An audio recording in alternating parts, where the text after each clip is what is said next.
Let's see. I think it says we're live. Yes, yes, yes. I guess I got a new starting time, 3 minutes before the top of the hour. Always better to be early than late, than I say. Hello, everybody. How you doing? So good to see everyone.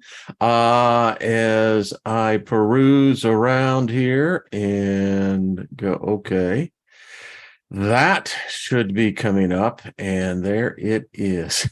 I'm talking about me. So, what's up, everybody? Good to see you. Nothing missing, nothing broken. Speaking a little bit of favor upon us all. And if I haven't said it, let me say it again. I appreciate all of you. So good to consider you friends and family. And it's pretty cool. Hey, Rob, what's up? Robin, go. And I think I saw Belanca in there. Jargo, good to see you. Hi, Bonnie. Lost in Space, Mary wins. Much love to you. Hey, Rob, that's a good thing. I have to say that. And I think it's Leechany. How are you doing? Enjoyed the exchange earlier today.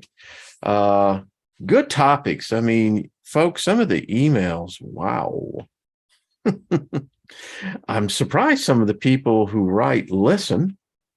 I mean, that's a good thing, but whoa, and it's good. It's good. It's like, kind of walking the trapeze wire. You get that little gust of wind and you're going to go, oh, okay. Yeah, it keeps you balanced. Isby, what's up? Good to see you. Lori, hello.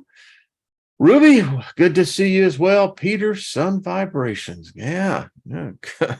One thing I have found about moving to the Midwest is that it stays cloudy here.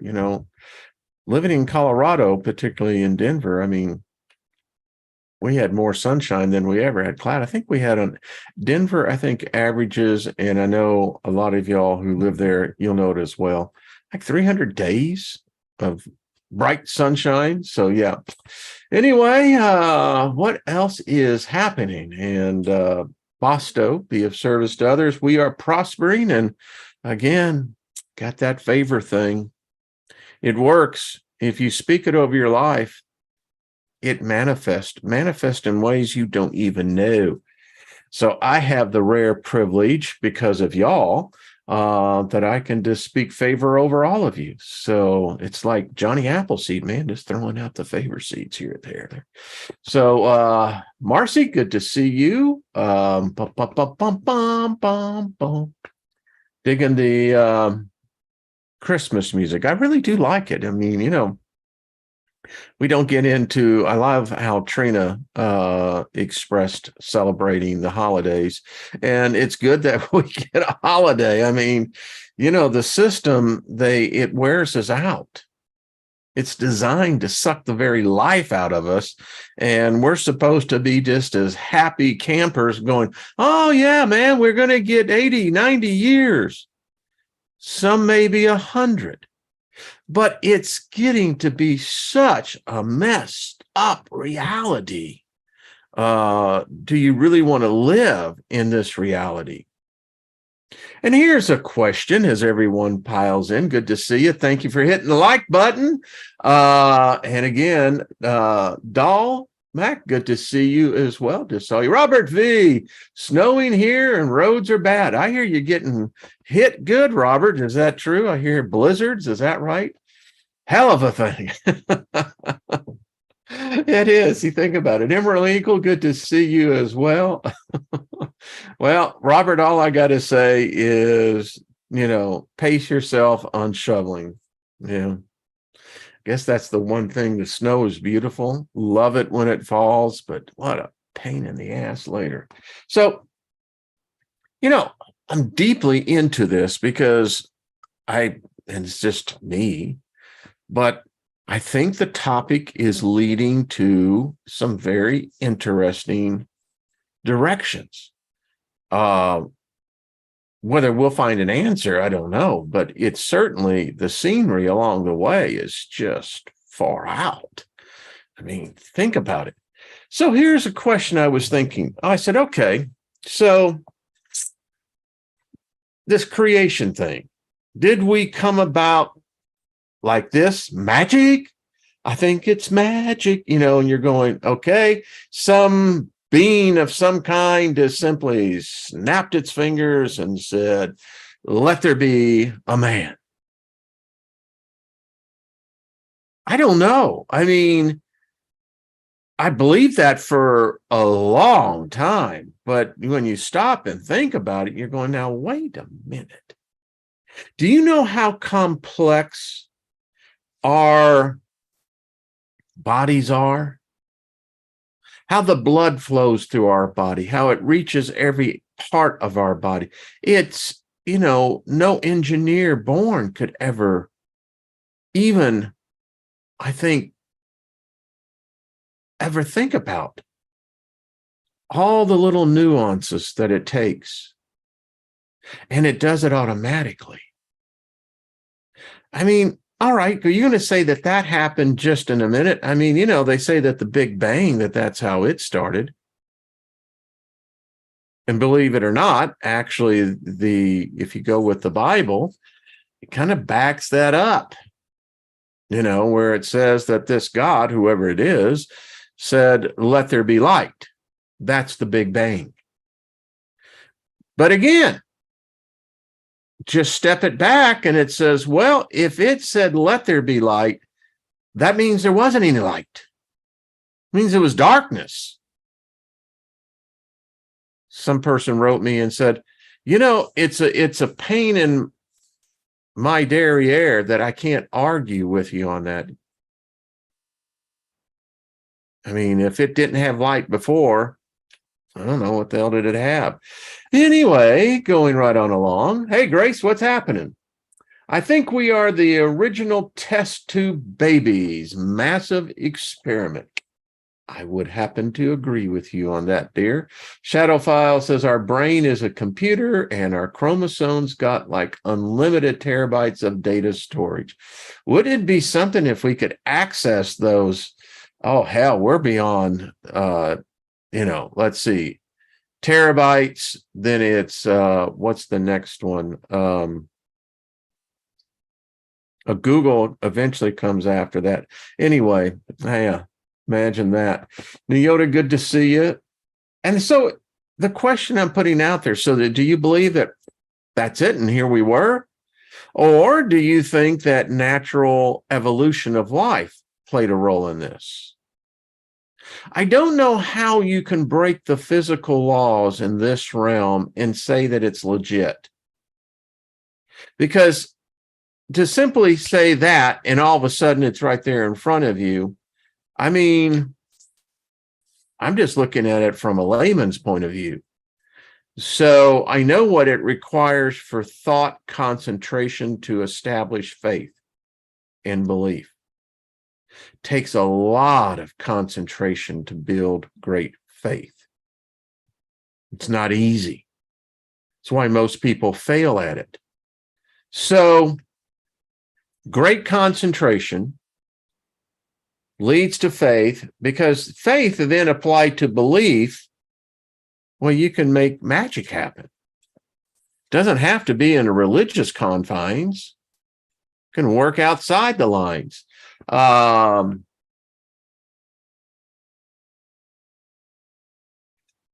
to answer your question. I just saw that as I was looking there, saying that there's neither light nor darkness. Then what is that? It's like someone telling me that, well, we're ascending to the 12th dimension. Explain that to me. Because I haven't found any human being that can adequately define what 12 dimensions are. Mathematically, it would take a freaking, auditorium to begin to figure the math out on it. I don't know what that means. So if you're telling me that there's neither light nor darkness, then what is this? Because it sure feels real to me. And I don't know, maybe I'm just asleep, but yeah, it feels really real. So I don't know. Deep questions. I love it. DNA all over the place. Yeah. The DNA says to us humans that you're a bunch of idiots. That's what it's saying. I mean, I didn't say it. The DNA says it. And yesterday, when I read that in America, the national test scores dropped the greatest percentage ever recorded until they actually started recording this data. It goes back 50 something years or so. But nevertheless, there was a distinct dumbing down of Homo sapiens.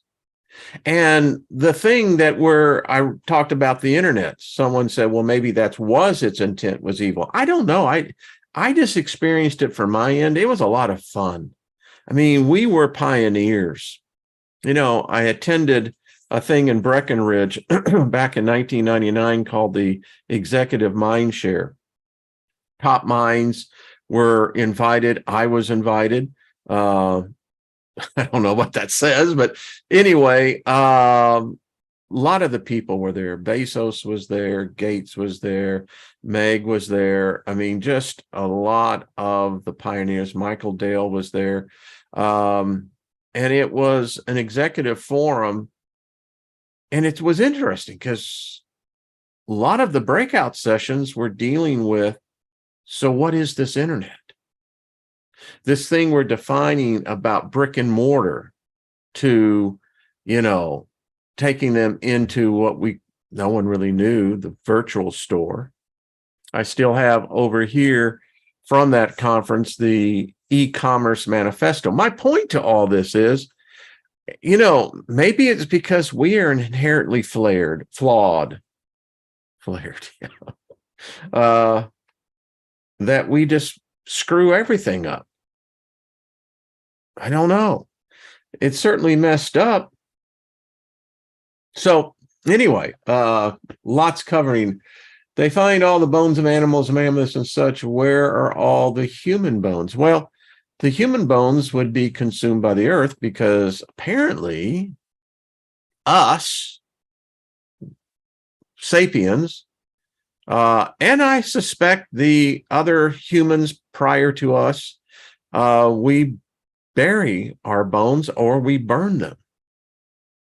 In fact, you know, you could really look at cremation as really the first form of, I think, cosmically consciousness.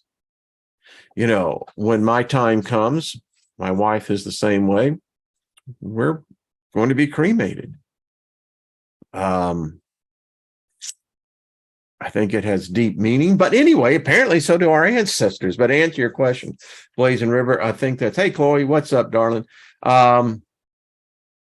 We buried them, burned them. From dust you were made, from dust you shall return. Oh, wow, think about that. What a way to welcome your day, right? So what are you saying, man? Well, I'm saying you're going to die. And I wrote this question. I was meditating. I wrote this question. I said, so when whatever created us, hatched us, brooded us, I don't know, test tubed us. That was a good one. So when they did that, do you think that they gave any thought to death, to our afterlife? Was it designed for us to have an afterlife? You begin to think about this. So, I mean, now you're talking to me something that's so far multidimensional that you're creating life that's going to have a consequence. The consequence is that this thing called a human being is going to die. And we're going to make sure it's going to die. We'll zap the energy out of it. We'll cause and bring disease, and you know, we'll do everything we can to retard them. Again, the scores drop that kids, that the basic comprehension of reading, they can't even spell. They can't even write what we would call a sentence structure. That would be, well, here we go, folks.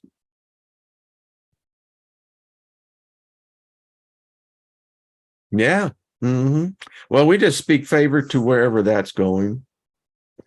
I always do that, and that was a bunch of them. That was like three or four. So that was a big deal. But anyway, getting back to the point, do you think that they planned out our second life, our deaths? Was the geneticist, scientist, was Yahweh, was whoever that did this? Do you think that they had the plan B here, going, all right, what are we going to do with them after they're dead? Because if you read the story, it would appear that we were meant to live forever. Now, that is a certain hell for sure. Think about it. Think about it. If when you die, you will wake up in the same reality that you died to or went to sleep to. Wow. You think about the consequences of living forever. Part of the end time prophecies is that there is a time coming where death will leave the earth. Humankind will not be able to die. I mean, imagine, you got maimed somehow and you're without a limb and you can't fix it because there's too much craziness going on, but yet your body seems to be able to reanimate. Can you imagine that? Holy crap, Batman. I mean, whoa. I mean, come on. That is a horror scenario. I mean, it's beyond zombieism. I mean, wow.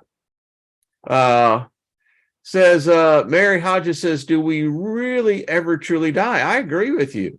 Isn't the point of procreation so that part of our soul essence lives on? Mary, I absolutely agree with that. I don't have any problem with it. I wonder, though, did the scientist, did the God, or whoever, because you're planning on multiple planes here with individuals. I mean, in one essence, we're saying that we have a soul, we have a spirit, we have a mind, a consciousness, and a body. Our bodies are not just integrated, they're somewhat autonomous. Unless you're saying there's a part of our consciousness, our spirit essence that runs the body. But nevertheless, it brings into question, okay, so you planned that. But at the same time, you're playing, five-dimensional chess, I guess. Because you're saying that the aspect or the experience of life or animated bodies, that when they die, we somehow lift off of them and then go to wherever. If you believe in reincarnation, well, still a problem with that. So we didn't start out in the billions. So where did the billions come from?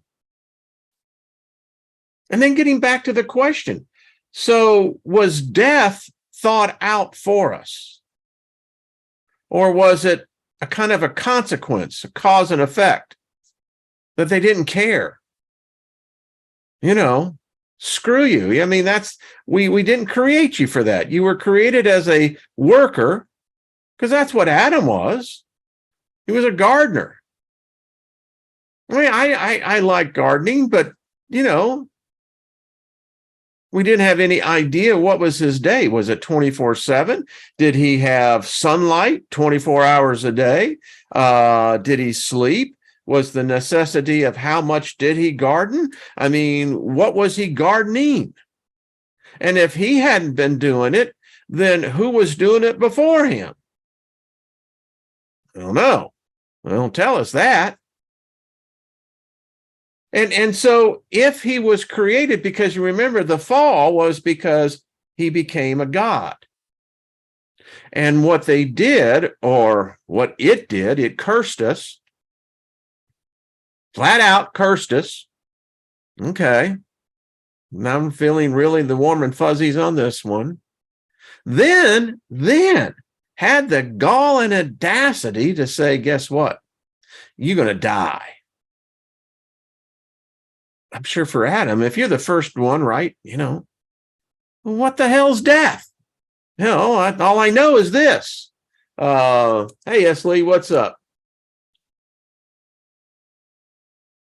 I mean, I read back in my days when, I was in Christianity, and, we attended a lot of conferences, a lot of Bible school, et cetera, et cetera. It was put forth that humans had to learn how to die. From a theological point, if you were created perfect, because that's what it's saying, that Adam was created perfect, then death was introduced. But how do you bring death to a consciousness that only knows life? In fact, if you read the Apocrypha, the apocalypse according to Adam, when Adam started actually physically dying, the story goes that he had never experienced pain, and that the pain was one that he languished with for a long time. He didn't know what death was. Didn't know how to experience death. Apparently, it really sucked. Pretty weird things, isn't it? I mean, and so, all right, so when did they bring in Plan B? Because we all face that now. We live less than 100 years, depending on what your theology is and philosophy. Life is hard. It's just that way. It's just something you have to accept. You come into this world in debt and you leave in debt. That really sucks. You come into this world and you have to have someone else take care of you. Otherwise, you ain't going to make it here. And then depending on where you're born and what type of economic situation, and there's a whole lot of factors in here, whether you're going to make it the first 2-3 years. Historically, it was your greatest time and threat of death was your first 2-3 years in this realm. Now, if you made it past that, the odds become a little bit better, but never in your favor. You're still going to die. Your first breath leads you to your last breath. So if we came from reptilians, would we not inherit their culture, their belief systems?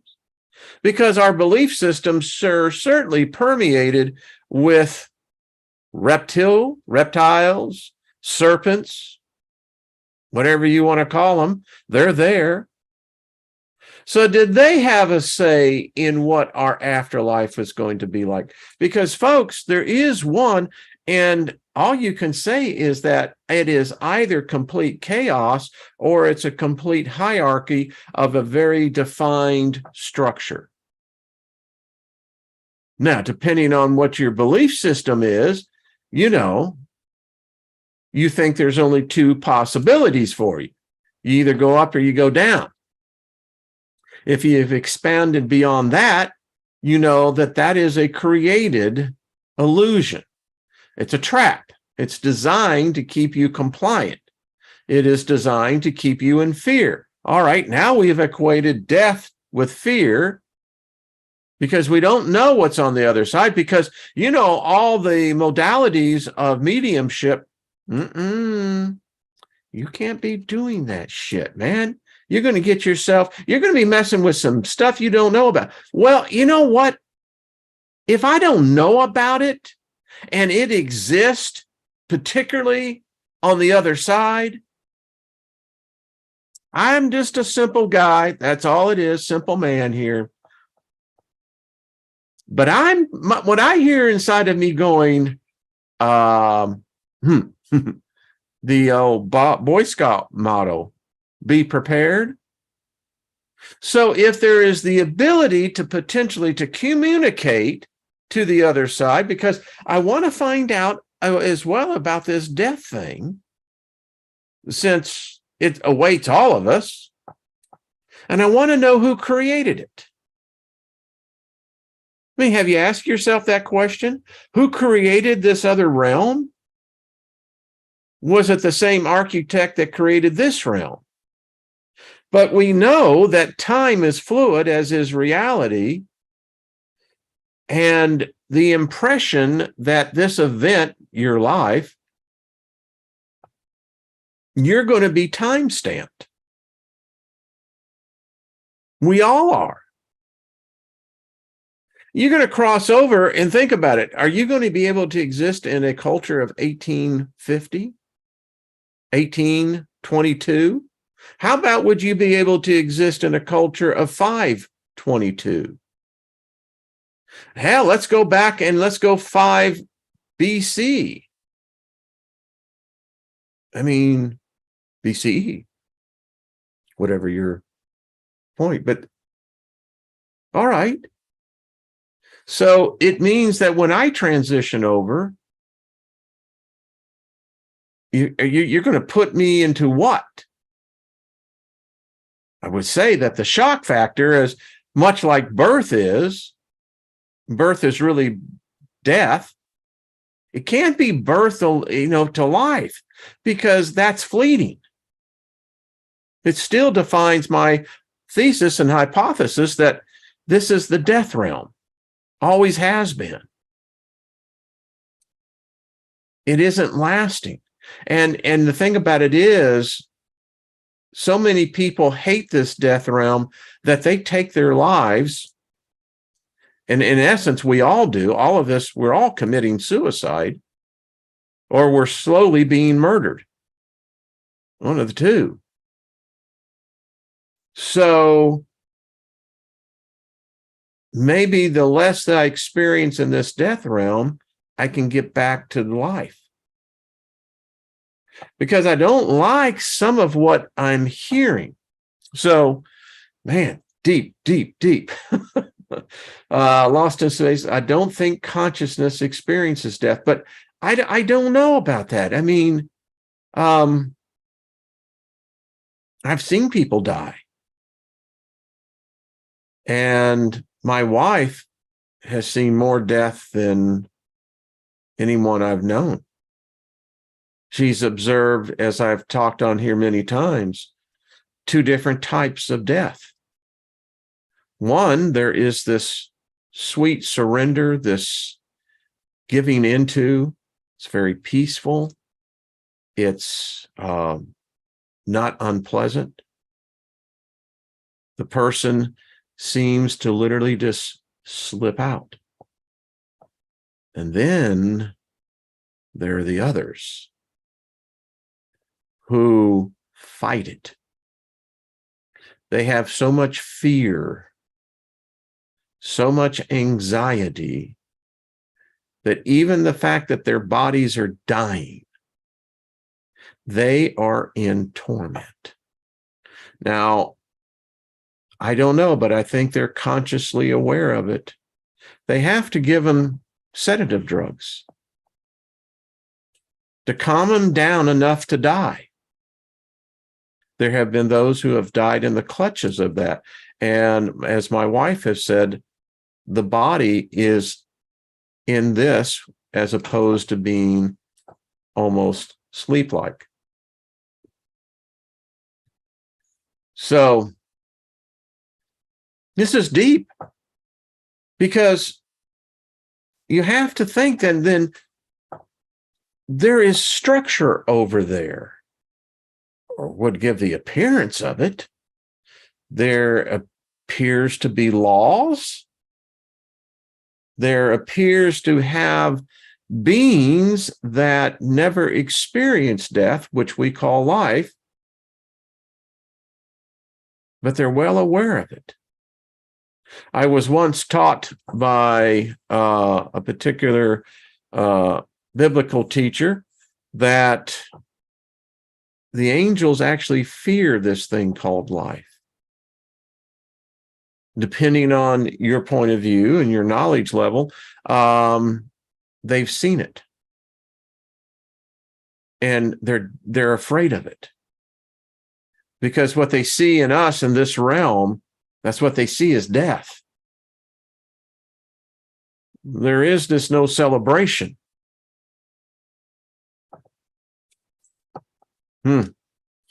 Deep. Hey, Elderberry. Yeah. It's strange, isn't it? Because, folks, I can tell you, every one of us are going to experience this, whatever it is.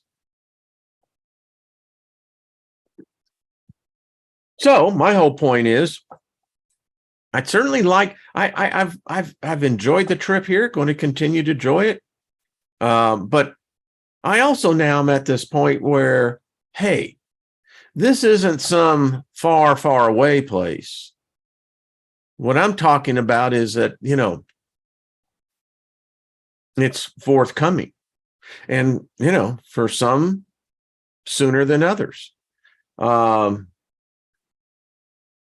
Joe says, we've been encountering people dying lately around us. My wife had a coworker take his life last week, and someone came to visit and died. We were dealing with, yeah. So they're going somewhere. One would think that we're all going to the same place. I don't think so. And why don't I think that? Well, because I was born in the United States. Now, someone else who came in at the same time I did, 1955, may have came in at the same time that I came in, the exact minute, second. But they came in on the other side of the world, which for all intents and purposes is another world. And let's say that we go out at exactly the same time. There's no way that you could put the two of us together and call it like here. Two separate realities, two separate points and beliefs in life, experiences. Damn.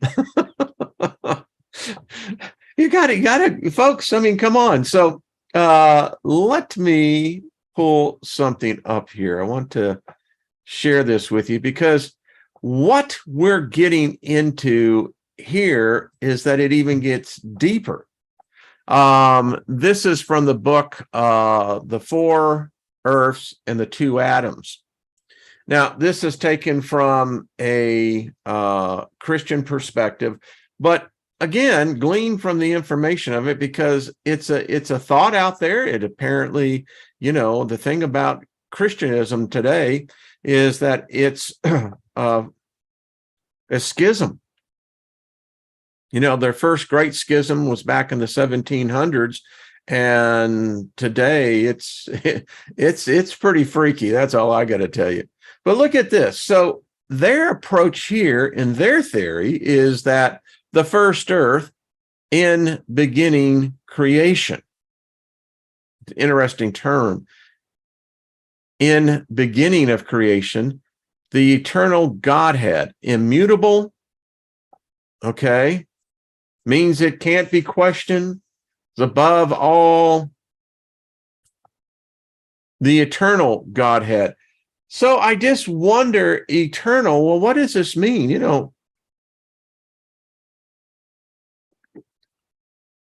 Lilith, she gave her story, and it's really weird because you find out that this eternal Godhead being, whatever it's describing itself, it's not the only one. It thinks it is, but it's not the only one. Now, if this race of beings, consciousness, whatever they are, if they have the ability to create matter out of nothing, then, wow. I mean, what do you say to that? It's kind of like the Twilight Zone, when Billy Mumy played the boy that could think, and whatever he thought, reality became. I'll think of the episode. Many of you know, and they actually put it in the movie, The Twilight Zone. All right, so Christ. Now, here's the interesting thing. Christ creates the first earth. Wow, that puts a spin on things, doesn't it? And the thing about it is, it's instant, immediately. It's instantaneity. Boom. Here. Wasn't here. Now it's here. Complete. Plug and play. Take it right off the shelf. I mean, these are some huge leaps of faith to say, oh, yeah, sure. You know, quite frankly, I think you're lazy if you believe this. You're not mentally disciplined, because if you're thinking about this, well, you're just basically throwing out everything that you've experienced in this plane, everything that you were supposed to be learning, because this is magic. That's what it is. I want a new earth. I'm a Q. You know? Maybe that's what this race of beings are. Maybe they are the Q. So anyway, apparently in this first earth, the first law of thermodynamics. Nidropathy. Okay.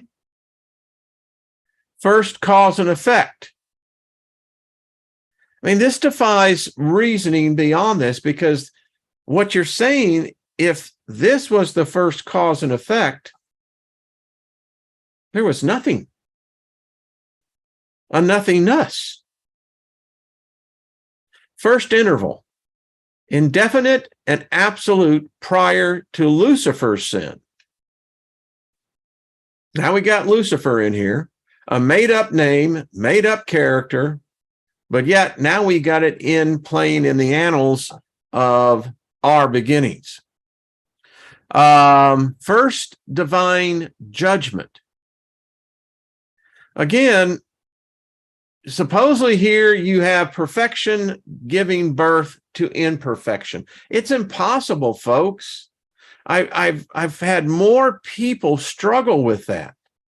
Folks, if you put matter and antimatter together, what happens? They annihilate each other. Anyway, so the second cause and effect. Now we're blaming it on this Lucifer character, which is either God, the true God, or things are more messed up than what anyone can think. Anyway, the first sinner is cast down. Wow, I mean, this is so messed up, and it's ambiguous to the nth degree. So they're saying that the fall of the God of light, the bringer of light, of knowledge and wisdom, when she fell, I believe that when she was attempted to be murdered, because you see, when I say Lucifer here, I just put in the goddess. And if the goddess saw that there was sin, guess where sin was coming from? Wasn't her.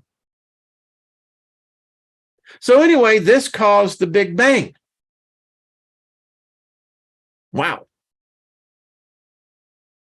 Earth catapulted at 1,000 year per 1 day speed rate. That's where you get the supposed time of God. 1,000 years is as a day to him. Yeah, okay.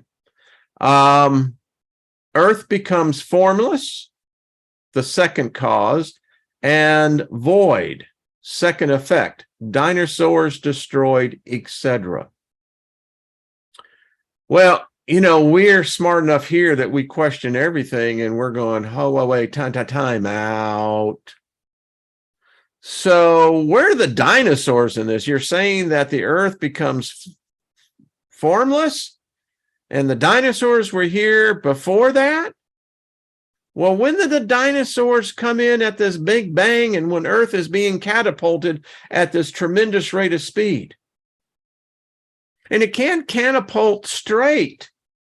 If you got a spinning top, you spin it off, it becomes helical. God describes first earth to Job. Multivariate ages of the earth. Well, I've read the book of Job, and I don't quite recall that. So apparently there is this second earth now, the repaired earth. This one is different than in the beginning creation. Now we're in the time creation. Okay. So are we saying within the first earth there was no time? You can't catapult an object at 1,000 year per 1 day rate. All right, let's continue. The light of Genesis 1:3. Christ prepares an inhabitable earth, 6 literal days. We see, will this one make this God a liar then?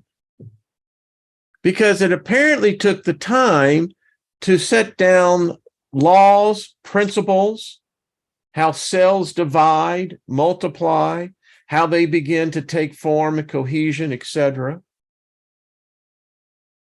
But if you're telling me that now we got magic wizardry here, okay. I mean, this is some powerful magic. So then we get the second law of thermodynamics, entropy. Wow. We get the third cause and effect, good, not perfect. So this is saying there never was perfection. Second interval, relative and referential. Heaven's war came to earth. See? I mean, their shit was already messed up. And then they bought their crap down here. Hey, man, we're just hanging out in the garden, digging the chicks, man. Yeah. Smoking a little bit of Mother Nature. And then, boom, they come along. Completely screw the party up. Anyway, so we got this war that now comes to earth, which we didn't cause. Again, we have Jimmy up there on stage, Second divine judgment. Are you seeing a lot of judgments here? I mean, if you got all this judgment, that means something is fundamentally wrong.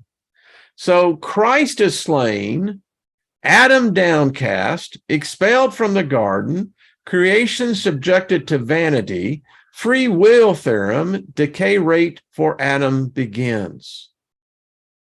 Ooh, this gets interesting.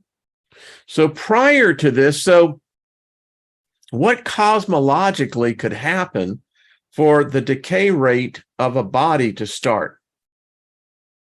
My first thought that hits my mind is radiation. Was there something that changed about the sun, the earth? Because either the decay rate was of non-existence, then something happened. We get the third divine judgment again. So we get the flood, which makes this being a, well, genocidal maniac. Crazy. Dude's messed up, man. The post-Diluvian lifespan begins, decay rate accelerated. Oh man, if you know the plethora of hypotheses and theories, boy, you're looking at this one going, okay. And I could say that there's potentially two catastrophic events that took place here. We got a decay rate that begins with the atom, the Adama. Then after the flood, we now have the decay rate has been accelerated. Is that on purpose or is that by natural means? The fourth cause and effect, Noah and the covenanted creatures preserved. Wow. Then they bring in the regenerated earth, instantly regenerated. Some powerful magic, I'm telling you, folks. Instantly. Then you get into this Christ reigning. I mean, you got to ask yourself, why? Why the necessity for this monarchy? Says then Christ, who must be a master magician of the highest level, regenerates a kingdom earth.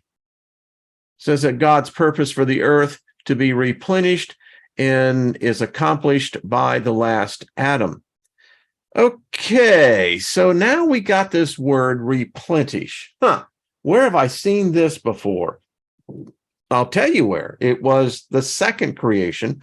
We know Genesis 1:26 talks about a homogeneous of some sort.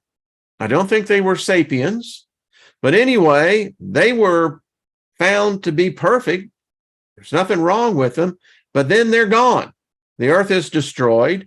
And then we get into the second creation, which is Genesis 2.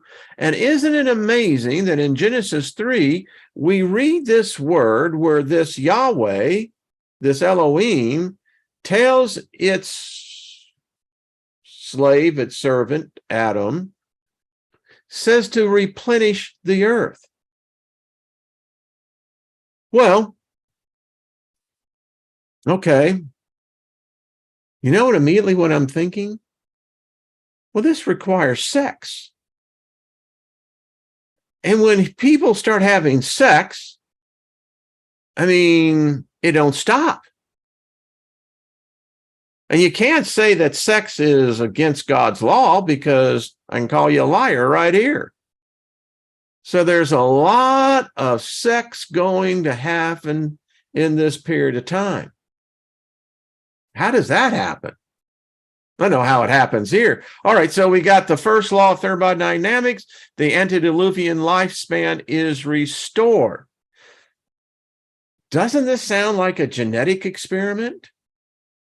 I mean, if all of a sudden you're going to turn off, turn on something within our genes that now made it to where our bodies decayed while we were in them, now you're telling me that, well, we can be in our bodies, and if you don't like it, you're stuck with it because it ain't going anywhere. Okay.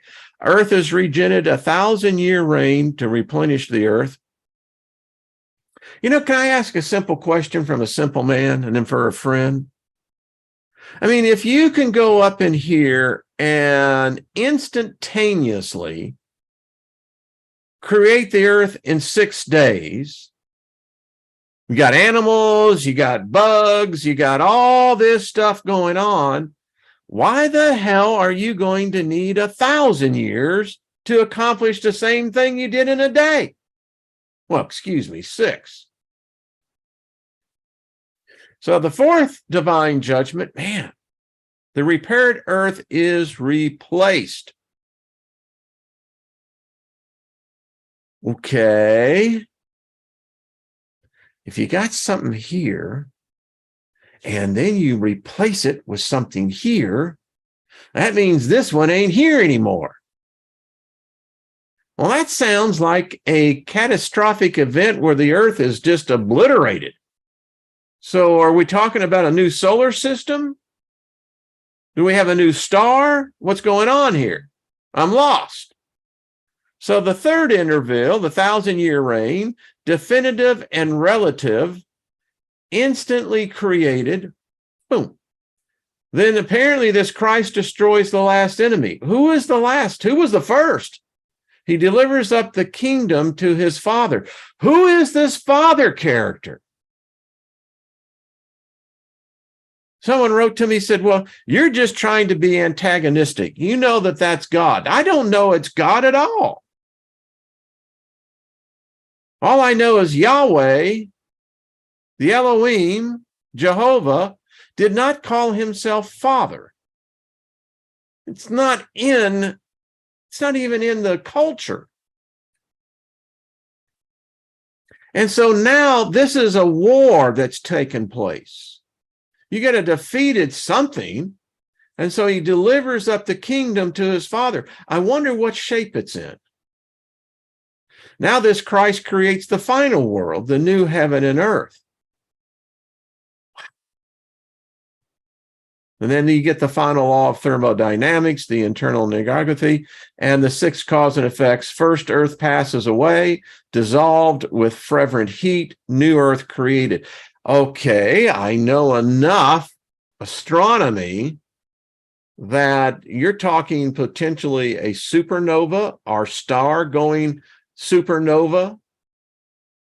I mean, yeah, this is catastrophism on a major level. And then finally, destruction of the first earth, the end of the decay rate, the last enemy destroyed, referential time ends. Well, if time ends, then, that brings up a whole new question to me on that one. Yeah. I just thought I'd throw this out there for all of you. I mean, I don't know. It's a kick to me in one way when you begin to see, well, all right, so what are we talking about here?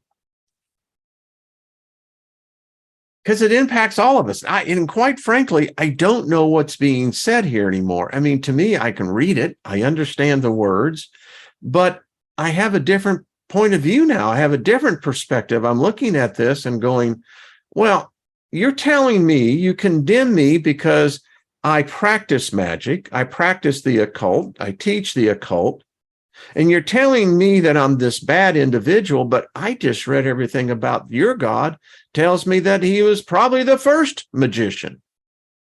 Maybe he is Merlin. I don't know. But there's some serious stuff happening here. I mean, back that, and then here it is. You see, folks, and the thing that freaks me out, is that there's nearly 5 billion plus people that believe that. Well, yes, I can't exactly tell you how this 6-day thing works. All I got to say is that those scientists, they're just demon possessed. They're just lying to us. There's nothing. Now there's nothing to atomic decay. We just read that there was. We just read that there was at least 2, maybe 3 events that happened, and they could only happen to the earth worldwide in such a manner that it would affect all flesh, that something suddenly started the decay rate much faster in us.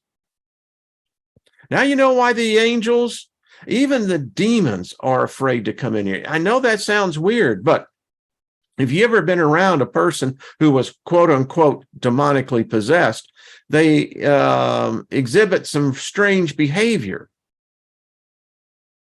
And depending on your point of view and your teaching, it's painful for them.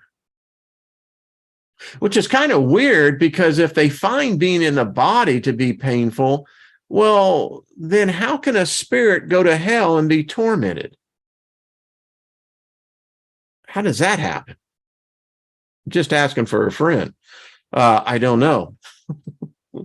What is the difference between a miracle and magic?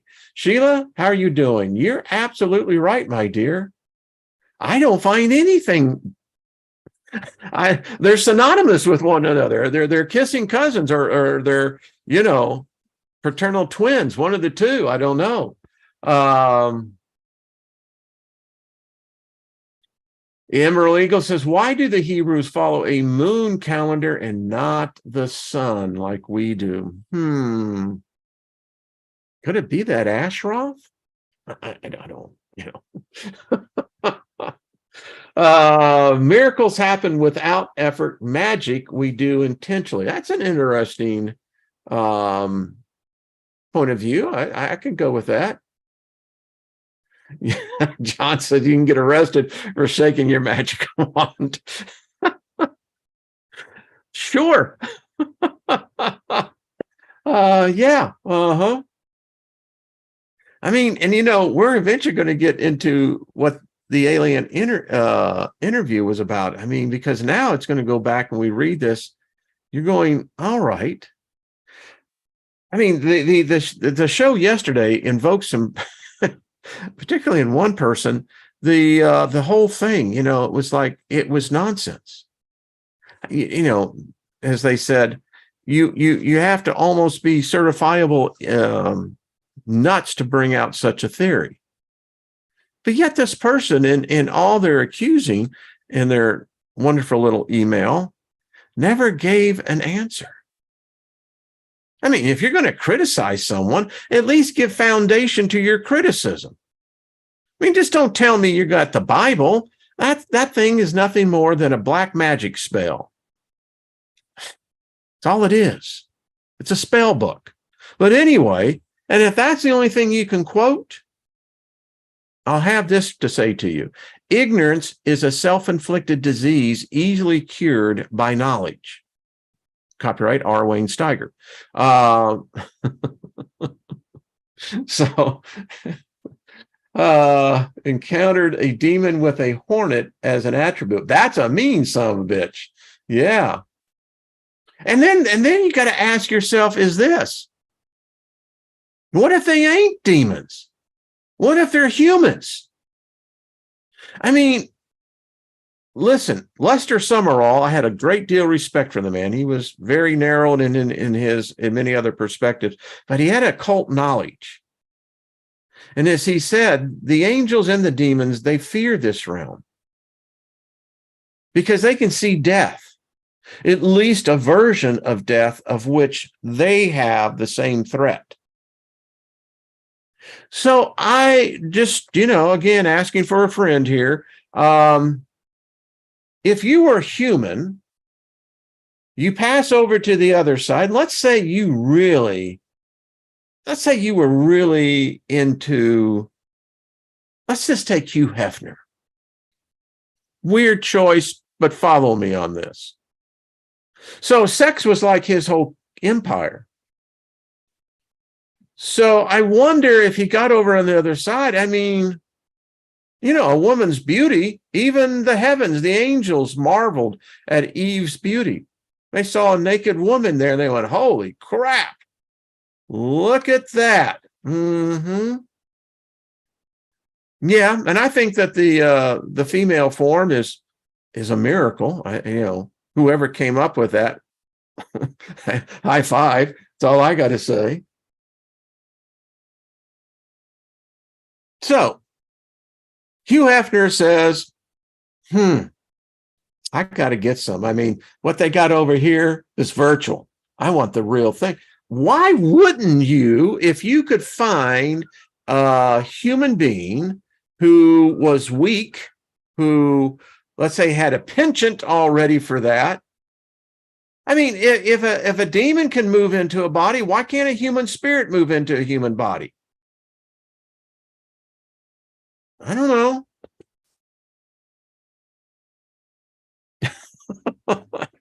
Deep thoughts for a deep audience, right? So why wouldn't that be the case? I mean, isn't that what reincarnation is in a very kind of distant way? Maybe we got a lot of humans, a lot of badasses that, looked and said, I ain't ready for that trip on that over there. I'm going to come back to this one. I mean, I often wonder about people who commit heinous crimes and had no indication for a propensity for that at all. But yet, at a moment, something comes in. Many of them have said this. Something took them over. We attribute it to a demon, but what if it's just another human being? They would know how to operate a body just like that. It would be no big deal. What if I got on the other side and said, screw this, and I want to come back and I want to start a new religion because I found out something that if I can get enough humans to focus in on me or that which I generated in my thoughts, I have an unending power source. I mean, why is it that we suddenly think that humans are limited on the other side? I mean, I've been enough paranormal experiences, even in my house, that tells me that it ain't what we think. I don't know. Looking at the time and going, okay, well, this has been fun, along with all the emergency response equipment in the background. But like I said, I mean, this is what coloring outside the lines does. It allows us to start thinking of this because, you can have a number of near-death experiences, but as you know, those of you that have had them, it's not the same. It's not the same for every person. Weird. Penn Greedy said you just described Christianity. I know I did. All right, folks, much love to you. Thank you all. This is why I love this group. Each and every one of you, the moderators and everyone else that participates in the chat, everyone that leaves comments. I mean, this is why I am such a favored spirit being in this realm. I mean, get to be with y'all individually and collectively. And what a joy. That's all I got to say. It's humbling and thank you. Appreciate it. I know it's not always, we always agree, but that's the cool thing. We can actually agree to disagree and still agree. All right.